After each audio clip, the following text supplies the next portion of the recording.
ও মা, কি হলো? বিরিয়ানি খাবো, প্লিজ বিরিয়ানি বানাও না।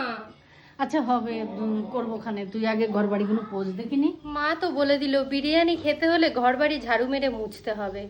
চলো তাহলে কাজে লেগে পড়ি।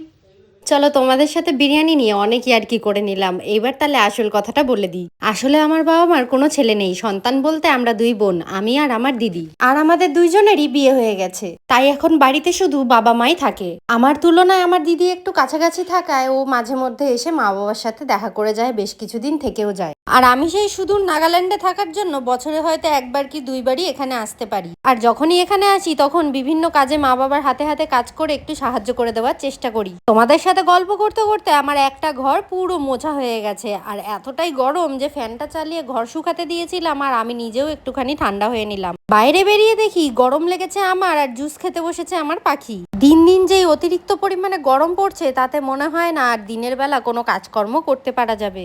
এই সামান্য একটু দুটো ঘর আর একটা বারান্দা মুছতে গিয়ে আমি পুরো ঘেমে স্নানই হয়ে গিয়েছিলাম। যেহেতু পুরো ঘেমে স্নান হয়ে গিয়েছি, তাই সবার আগে একটু গাটা ঠান্ডা করে স্নান করতে চলে যাব। দেখা হচ্ছে তোমাদের সাথে পরের ভিডিওতে। টাটা।